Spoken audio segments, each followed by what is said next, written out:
Olá! Hoje vamos fazer uma análise de um ano que ficou marcado na história recente do Brasil, mas infelizmente não por um bom motivo. A gente vai mergulhar nos dados para entender por que 2025 foi considerado um ano tão crítico no combate à corrupção.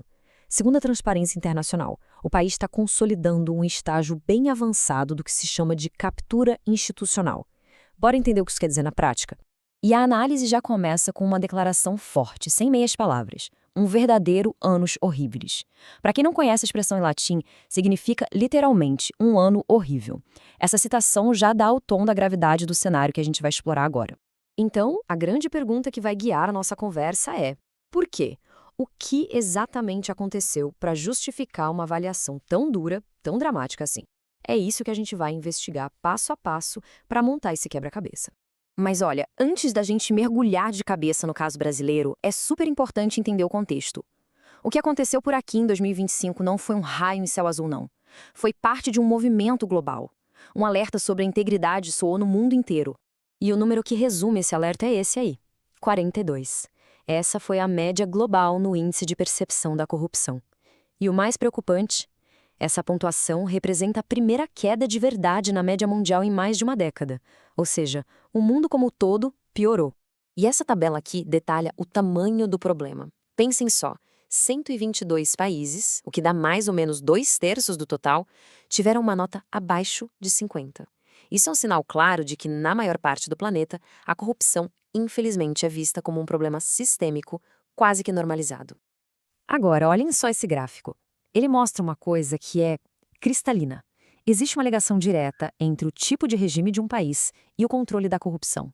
As democracias mais fortes e consolidadas marcam, em média, 71 pontos. Já os regimes não democráticos, a média despenca para 32.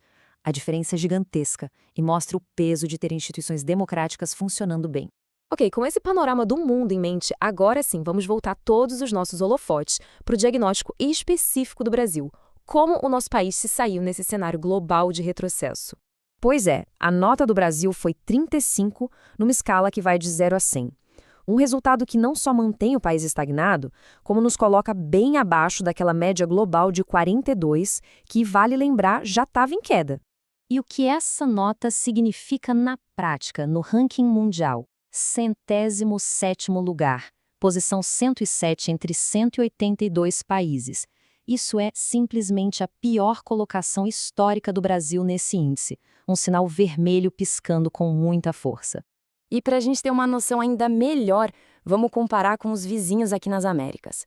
Enquanto países como Canadá e Uruguai estão lá em cima com notas acima de 70, o Brasil, com 35, fica bem para trás, num patamar preocupante, mais perto do Peru.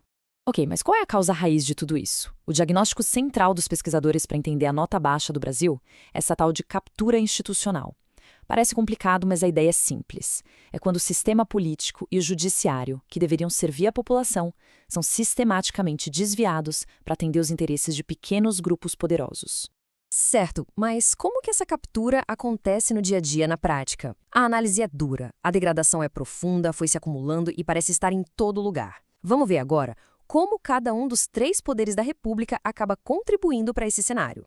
Começando pelo Poder Executivo. A percepção que fica é que a corrupção é tratada mais como um problema de imagem, de marketing, do que como um risco real para o país. E isso acaba se refletindo no enfraquecimento dos órgãos de controle e naquela velha história de proteger aliados em nome da tal governabilidade.